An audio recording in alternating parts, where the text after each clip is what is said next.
তো জেইন দোস্ত কি খবৰ তোমালোকৰ আশা কৰোঁ তোমালোকে সকলোৱে ভালে আছে আগলৈকে এনেদৰে ভালেই থাকিবা তো মই এটা ইণ্টাৰভিউ ফেল কৰি কিনে ইমান জোচ ক'ত পাইছিলোঁ যে আৰু নেক্সট আকৌ এটা ইণ্টাৰভিউ মাৰিবৰ কাৰণে তো এইটো মোৰ প্ৰশ্ন নহয় মই এইটো কোনো ফিলে কৰা নাই মই যে 13টা ইণ্টাৰভিউ মাৰিছোঁ তো কিছুমান ল'ৰা আছে তো সিহঁতৰ মানে কেইটামান ইণ্টাৰভিউ মাৰিয়ে তো মনত এটা ফিল এটা হৈ যায়গৈ নহ'ব নেকি আৰু চাকৰিয়ে নাপাম চাগে আমি আৰু ইমান বহুত কষ্ট কৰিছোঁ তো আৰু ইমান কষ্ট নকৰোঁ নাপাওঁ তো তেনেকুৱা নিচিনা কিছুমান ল'ৰা তেনেকুৱা লাগে মোৰো লাগিছিলে সময়ত মোৰ নালাগা নহয় কিন্তু লাগিছিলে টাইমত কিন্তু লাগে যিটো অকণমান টাইমৰ কাৰণে লাগে সেইটো লাগি নাথাকে লাম্বা টাইমৰ কাৰণে তো সেই কমেণ্টটো এজন ল'ৰাই আজি দুদিনৰ পৰা কমেণ্ট দুটা কৈছে এইটো কমেণ্ট তাৰপিছতো আৰু এটা মই আগতে এনেকুৱা ভিডিঅ' এটা বনাইছিলোঁ মই মানে মোৰ ঘৰ ক'ত বুলি কেনে তো ডেছক্ৰিপশ্যনত লিংকটো আছে সেইটো ভিডিঅ' চাব পাৰা তো তাতো মই কৈছিলোঁ মই যে 14টা ইণ্টাৰভিউ মাৰিছিলোঁ বুলি কেনে তো তেতিয়াও বহুতকেইটা ল'ৰাই কমেণ্ট কৰি সুধিছিলে দাদা সেই তুমি কেনেকৈ জোচ পাইছিলা ইমানকেইটা ইণ্টাৰভিউ মাৰি কেনে আকৌ চাকৰি ল'বৰ কাৰণে তো ইমানবিলাক জোচ ক'ৰ পৰা আহে তোমাক তো বলক মই যে কৈ আছোঁ মোৰ ইমান জোচ ক'ৰ পৰা আহিছিলে আৰু মই ক'ত পাইছিলোঁ এইবিলাক জোচ তো জোচৰ কথাটো ক'বলৈ গ'লে মই একদম কিন্তু বহুত লাম্বা কাহিনী ক'ব লাগিব অলপ মানে মোৰ সৰু অৱস্থালৈ যাব লাগিব য'ৰ পৰা মোৰ জোচটো আৰম্ভ হৈছিলে তো মই যেতিয়া সৰু আছিলোঁ যেতিয়া প্ৰথম শ্ৰেণী দ্বিতীয় শ্ৰেণীত আছিলোঁ না তো তেতিয়া আমাৰ ঘৰত যদি কোনোবা আলহী আহে তো মই যদি ক'ৰবাত যাওঁ তো মোক যোনে নেদেখে আৰু তো দেখিলে কয় আৰু এই ল'ৰাটো ডাঙৰ হ'লে আৰ্মি কৰিব কিন্তু তো এনেকৈ কয় মানে তো সেইটো মানে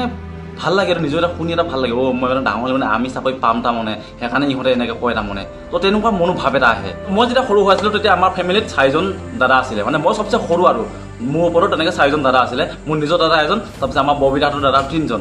তাৰপিছত সিহঁতে মানে কয় এনেকৈ তই ই ডাঙৰ হ'লে আৰ্মি চাকৰিয়ে কৰিব তাৰপিছত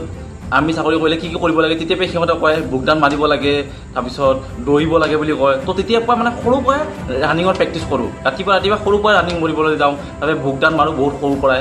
তাৰপিছত তামোল গছত উঠাই দিব তামোল গছত উঠাই দি কেনে সিহঁতে চাই থাকিব এনেকৈ ওপৰত ৰখাই দিব নহওঁতে মই বহুত সৰু আৰু তাৰপিছত সিহঁতে চাই থাকিব হাঁহি থাকিব তাৰপিছত বহুত হাত ভৰি বিষালে তাৰপৰা নমাই দিয়ে তাৰপিছত যেতিয়া সিহঁতে নমাই দিয়ে তাৰপিছত মই অকণমান যেতিয়া মানে জানা বুজা হৈছোঁ তাৰপিছত মই তামোল গছত উঠিব চেষ্টা কৰিলোঁ তো মই তামোল গছত উঠি মই তাৰমানে এনেকুৱা এটা পাকৈত হৈ গ'লোঁ মই গছত উঠাত মোক মানে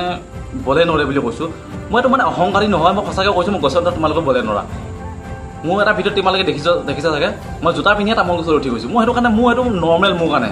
মোৰ এইটো একোৱে নহয় মানে কোনোবাই যদি ভাবিছে এইটো ল'ৰা কেনেকৈ জোতা পিন্ধি উঠি গৈছে মোৰতো একো ফিলে নহয় মোৰ নাৰিকল গছ দিয়া তামোল গছ দিয়া মই এনেকৈ উঠি যাম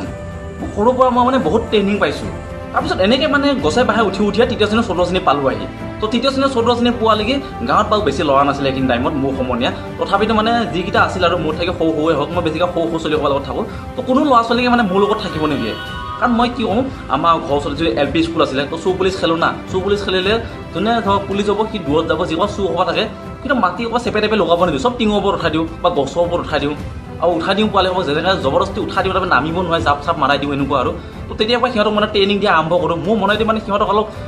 জোচ দিওঁ কিন্তু সিহঁতৰ মাক বাপেকহঁতে মানে মোৰ লগ হ'ব নিদিয়ে তো কোনে বিচাৰিব নিজৰ ল'ৰা ছোৱালীক এনেকুৱা ভৰিয়াত ভাঙা গছৰ ওপৰত জাপ মাৰি দিয়া টিঙৰ ওপৰত জাপ মাৰি দিয়া কিন্তু মোৰ সেইটো নহয় মই মানে তলত থাকি বেয়া পাওঁ মই খালি ওপৰত থাকিব লাগিব বা টিঙৰ ওপৰত গছৰ ওপৰত মোৰ সেইবিলাকে ঠাণ্ডা মানে তো সৰুকালত যেনেকৈ তো চবৰে অলপ উৎপতীয়া থাকে তো মই অলপ মানে জোখত থাকি বেছি উৎপতীয়া আছিলোঁ তো সেইটো কাৰণে মানে সেইখিনি টাইমত মানে মনত এটা ধান্দা আহে আৰু ডাঙৰ হ'লে যেনে তেনে মেট্ৰিক পাছ কৰি বা হায়াৰ ছেকেণ্ডেৰী পাছ কৰি আৰ্মি চাকৰি ল'ম তো সিমানখিনি বুজি পাইছিলোঁ যে ডাঙৰ হ'লে যে আৰ্মি চাকৰি কৰিব লাগিব বেলেগ আকৌ মোৰ কাৰণে তাৰমানে একো চাকৰি নাই দুনিয়াত খালি এটা চাকৰি আছে আৰ্মি চাকৰি কাৰণ চবেই কৈ থাকে আকৌ তই ডাঙৰ হ'লে আৰ্মি চাকৰি পাবি বুলি বাছ মানে কুল হৈ থাকোঁ আৰু মানে বিন্দাছ আৰু ভালকৈ ইমান পঢ়া শুনাও ভালকৈ নকৰোঁ সৰুতে গম পাওঁ মই ডাঙৰ হ'লে চাকৰি পাম আৰু চবেই কয় ডাঙৰ হ'লে চাকৰি পাম আৰ্মি চাকৰি তো টেনশ্যন নাছিল মানে বহুত ফ্ৰী মাইণ্ডত আছিলোঁ তেতিয়া তো সেইখিনি টাইমত মোৰ মানে তো লাইফটো সেইখিনি মুহূৰ্ত মানে বহুত ভাল মুহূৰ্ত আৰু কিন্তু তাৰপিছতে মোৰ লাইফটো অলপমান চেঞ্জিং হৈ গ'ল চেঞ্জিংটো মানে এনেকুৱা ধৰণৰ আৰু তাৰপিছত মোৰ দেউতা মানে বেমাৰ হ'ল দেউতা বেমাৰ এনেকৈ 3 বছৰমান বেমাৰ পৰি কিনে মই যেতিয়া ক্লাছ 6ত আছিলোঁ তো ক্লাছ 6ত থাকোঁতে দেউতা ঢুকাল তো দেউতাই আমাক এৰি কিনে গুচি গ'লগৈ তো দেউতাই যেতিয়া এৰি থৈ গুচি গ'লগৈ তাৰপিছত মানে এনেকুৱা লাগিছে আৰু মই এটা সপোন মই তাৰ আগত মই এটা সপোন এটা দেখি আছিলোঁ এই সপোনৰ দুনীয়াখনত মোৰ মানে একো অভাৱ নাছিলে মই ৰাতিপুৱা ভাত খাব পামে ৰাতিপুৱা চাহ খাব পামে আৰু দুপৰীয়া মোক ভাত দিবই মায়ে কোনো টেনশ্যন নাছিলে কিন্তু তেতিয়া দেউতা গুচি গ'লগৈ তাৰপিছত মানে ভাতকেইটাৰ কাৰণেও আমি ঘৰত 3টা মানুহ থাকোঁ 3টাই চিন্তা কৰিব লগা হ'ল বাহিৰত বিয়া হৈ গুচি গ'লগৈ দাদাই চিন্তা কৰিব লাগে মই চিন্তা কৰিব লাগে মায়েও চিন্তা কৰিব লাগে তো মায়েতো ক'তো কাম কৰিব যাব নিদিওঁ তাৰপৰা দাদাই টিউশ্যন কৰে কেইটামান তাৰ পঢ়া শুনাটো ভাল অলপ লেভেলত থাকে আৰু কি তো কেইটামান টিউশ্যন কৰে 500-600 টকা মাহে পায় তাৰপিছত মই অলপ ছাইড বিজনেছ কৰোঁ ছাইড বিজনেছ এনেকুৱা আৰু অকল মই নকৰোঁ আমাৰ গাঁৱত বহুতখিনি ল'ৰা আছে এনেকুৱা ছাইড বিজনেছ কৰোঁ আমি তেতিয়া কি কৰোঁ জংঘলত যাওঁ ঢেকীয়া বিচাৰি লৈ আহোঁ ঢেকীয়া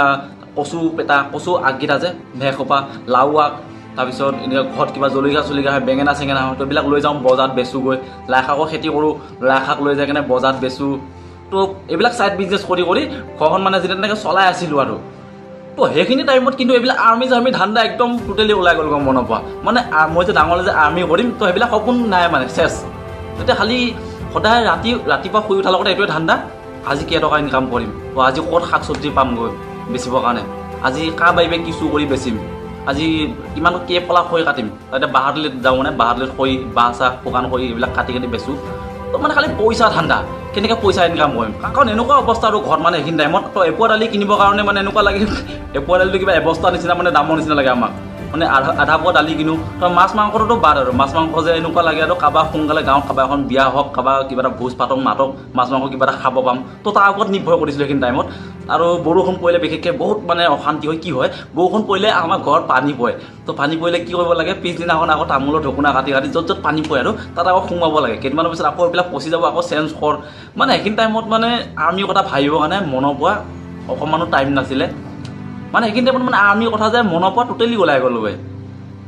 তো দুখ সুখটো মানুহৰ জীৱনত থাকে দুখ সদায় নাথাকে সুখো আকৌ আহে তো সেইটো কাৰণে দুখকেইদিন এনেকৈ ভাগি পৰিব নালাগে আৰু বেলেগক চাই কেনে আফচোচ হ'ব নালাগে কাজ আমাৰ লাইফটো তাৰ নিচিনা হ'ল যদি বা কাজ আমি যদি ধনী মানুহ হ'লো হয় তো এনেকুৱা কথা ভাবি কেনে মনটো বেছি বেয়া লগাব নালাগে দুখৰ অৱস্থাখিনি সদায় এনজয় কৰিবলৈ চেষ্টা কৰা দুখ নাথাকিলে সুখৰ কোনো মূল্যই নাই কাৰণ মই যেতিয়া সেইখিনি টাইমত আছিলোঁ ন সেইখিনি টাইমত মই কি কৈছিলোঁ মানুহৰ ঘৰত মাটি কাটা কামো কৰি পাইছিলোঁ বজাৰত শাক চব্জি বেছি পাইছোঁ তামোল পাণ বেছি পাইছোঁ মাংস কাটি বেছি পাইছোঁ তো সেইখিনি টাইমত কেতিয়াও এনেকুৱা ভবা নাছিলোঁ যে মই যদি অমুকৰ নিচিনা মোৰ লাইফ ষ্টাইলটো হ'ল হয় বা মোৰ ঘৰত যদি মোৰ দেউতা হ'ল যদি ধনী হ'ল বা মোৰ মা যদি ধনী হ'ল হয় মই সেইবিলাক কেনেও ভবাই নাছিলোঁ খালি যিখিনি টাইম আছিলোঁ সেইখিনি টাইমত সদায় হেপী হৈ আছিলোঁ খুচ আছিলোঁ ভবাই নাছিলোঁ মই যে দুখীয়া হৈ আছিলোঁ তাৰপিছত দুখৰো মানে আমাৰ দুখ দেখি কিনে দুখৰো দয়া আহি গ'ল তাৰপিছত আমাৰ লাইফটো অকণমান সুখৰ অৱস্থালৈ আহিলে তাৰপিছত মোৰ দাদা চাকৰি হ'ল দাদা চাকৰি হোৱাৰ পিছত ঘৰখন অকণমান ভাল অৱস্থালৈ আহিলে তো তাৰপিছত মোৰ মানে মনত আকৌ এটা আৰ্মিৰ মনোভাৱটো মানে আকৌ ভিতৰৰ পৰা আকৌ আৰম্ভ হৈ আহিলে নাই ময়ো এতিয়া আৰ্মি কৰিব লাগিব এতিয়া মোকো লাগিব চাকৰি তো তাৰপিছৰ পৰা মই আকৌ দৌৰা ষ্টাৰ্ট কৰি দিলোঁ তো দৌৰা ষ্টাৰ্ট কৰিলোঁ যদিও মই এটা মানে বহুত ভুল কাম এটা কৰি আছিলোঁ তো মই জিমত এডমিশ্যন লৈ ল'লোঁ কাৰণ সেইখিনি টাইমত দাদা যেতিয়া চাকৰি পালে তো ঘৰত পইচা পঠাই দিয়ে তো আগতে পইচা পোৱা নাছিলোঁ কাৰণে বহুত মানে যেনে তেনে চলি আছে যেতিয়া পইচা পোৱা হ'লোঁ মই জিমত যোৱা হ'লোঁ জিমত যাই কিনে ছাপ্লিমেণ্ট লোৱা হ'লোঁ পাউডাৰ খোৱা হ'লোঁ তাৰ পাউডাৰ খাই কিনে গাডাল মস্ত এডাল হৈ গ'লগৈ দৌৰিব নোৱাৰোঁ ভিতৰত জোচটো আছে যে মই দৌৰিব লাগিব চাকৰি কৰিব লাগিব কিন্তু মানে গাটোৱে নাটানে গাডাল ডাঙৰ হৈ গ'লগৈ ওজন বাঢ়ি গ'লগৈ তাৰপিছত কি কৰিলোঁ জিম বাদ দি দিলোঁ তাৰপিছত জিম বাদ দিলোঁ তাৰপিছত ৰানিং কৰা ষ্টাৰ্ট কৰিলোঁ ৰানিং কৰা ষ্টাৰ্ট কৰাৰ পিছতো মানে কি হ'ল যেতিয়া মই জিমত প্ৰথমতে বহুত হেভি ৱেইট ল'লোঁ না তাৰপিছত মোৰ ৱেইটটো মানে পটককৈ নকমোৱা হৈ গ'লগৈ বহুত কষ্ট কৰিছোঁ কিন্তু ৱেইট নকমে তথাপিতো এনেকৈ প্ৰথমতে নগাঁৱত এটা ইণ্টাৰভিউ মাৰিলে ইণ্ডিয়ান আৰ্মি তাত ফেল কৰিলোঁ তাৰপিছত আকৌ শ্বিলঙত গ'লোঁ ইণ্ডিয়ান আৰ্মি মাৰিবৰ কাৰণে পুলৰ গাঁৱত তাতো ফেল কৰিলোঁ তাৰপিছত আকৌ বিষ্ণুপুৰত গৈছিলোঁ টি এ আৰ্মি মাৰিবৰ কাৰণে তাতো ফেল কৰিলোঁ তো এনেকৈ মানে ফেলৰ ওপৰত ফেলে কৰি থাকোঁ য'তে ইণ্টাৰভিউ মাৰিব যাওঁ ত'তে ফেল কৰোঁ আৰু ঘৰতো মানে মোৰ ওপৰত এনেকুৱা আশা কৰা নাছিল আৰু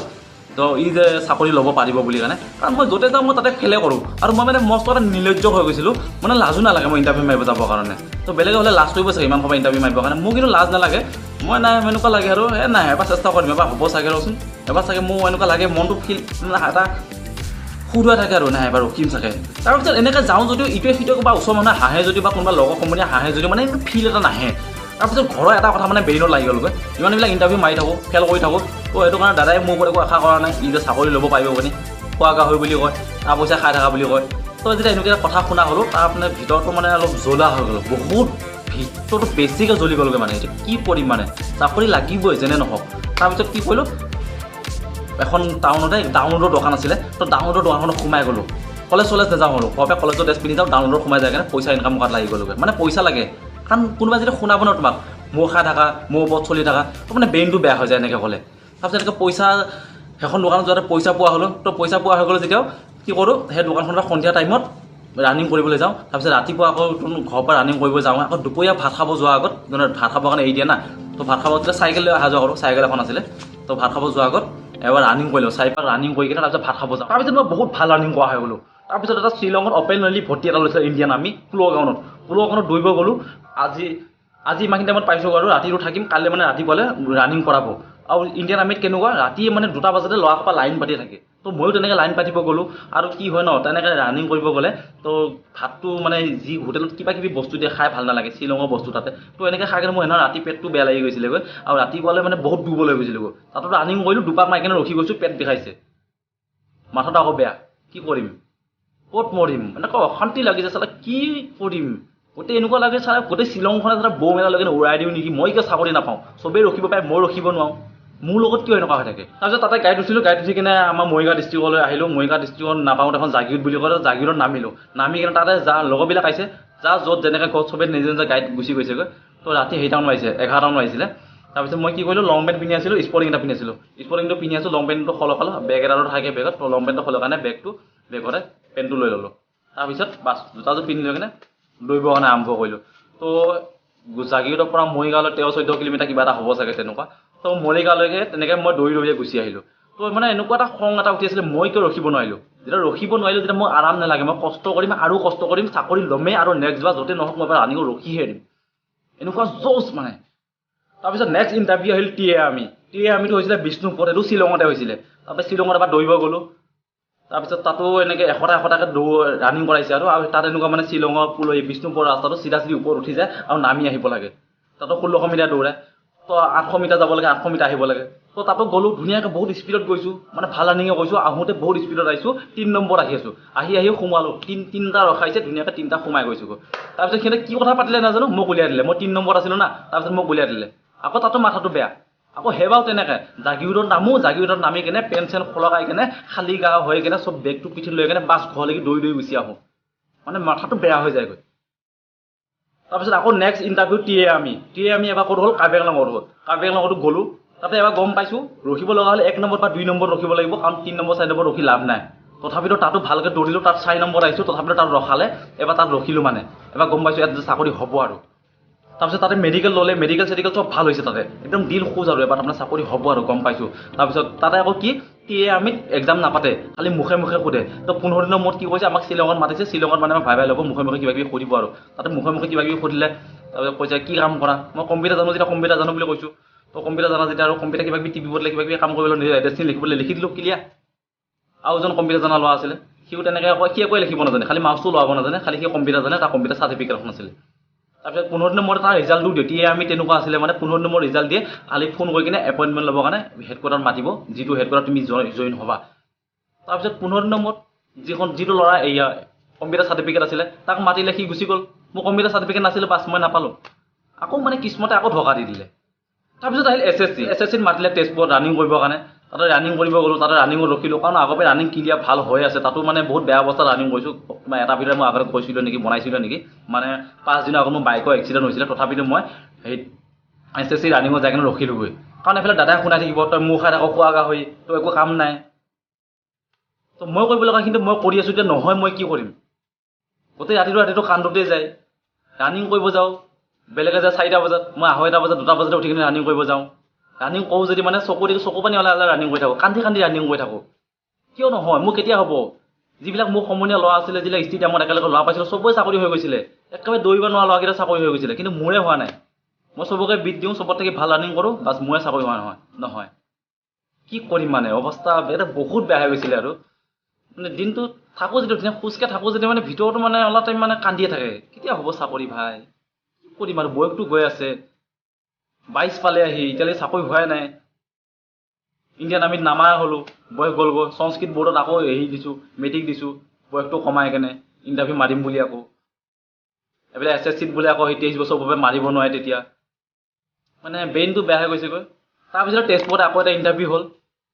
ইণ্ডিয়ান আৰ্মি অপেন ভৰ্তি। তো তাতো গ'লোঁ, তাত ধুনীয়াকৈ ৰানিং ৰখিলোঁ। তাৰপিছত মেডিকেলটো আনফিট কৰা আছিলে, কিন্তু পিছত ফিট হৈ গ'ল আৰু। তাৰপিছত ৰিটেন পাতিছিলে ফেব্ৰুৱাৰী কিবা এটা 28 তাৰিখে নে কিবা তাৰিখে এটা ৰিটেন আছিলে, কিন্তু ফেব্ৰুৱাৰী 11 তাৰিখে মোৰ এছ এছ চি ফালৰ পৰা ৰিজাল্ট আহি গ'লগৈ, মোৰ চাকৰি হৈ গ'লগৈ। তাৰপিছত মানে সেইদিনাখন কান্দি হাঁহি একো বুজি পোৱা নাই, মানে সঁচা নে মিছা লাগিছে, মানে সঁচা নে মিছা মানে নিজকে বিশ্বাস হোৱা নাই মই যে চাকৰি হৈ গ'লগৈ।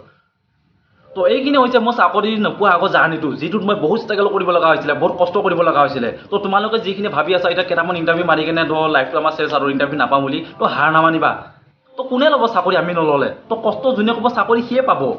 তো কষ্ট কৰি থাকা, হাৰ নামানিবা। তো 13টা 14টা ইণ্টাৰভিউ মাৰি কিনে ভাগৰি যাব নালাগে, 20টা ইণ্টাৰভিউ হ'লেও চাকৰি ল'মে বুলি কিনে চেষ্টা কৰি থাকিব লাগিব। মোৰ যদি এতিয়া চাকৰি নহ'ল হয় ন, মই আজি তোমালোকৰ লগত ইণ্টাৰভিউ মাৰিয়ে থাকিলোঁ হয়, মই কিন্তু কেতিয়াও হাৰ নামানিলোঁ হয়, মাৰিয়ে থাকিম, ল'মেই এদিন নহয় এদিন। মই কাৰণ আকৌ মেট্ৰিক দি থৈছিলোঁ, মই এতিয়াও আৰু চাৰ্টিফিকেট আছে, তাতো মোৰ বয়সটো কমি আছে, তো তাতো মই আকৌ ইণ্টাৰভিউ মাৰিব পাৰোঁ। তো ভগৱানে কৃপা কৰিলে, চকু মেলি চালে, তো তোমালোককো চকু মেলি চাব, খালি চেষ্টা কৰি থাকা, চেষ্টা কেতিয়াও নেৰিবা। তো আজি ভিডিঅ'টো ইমানটা সমাপ্ত কৰিছোঁ। জয় হিন্দ, জয় ভাৰত। Thank you.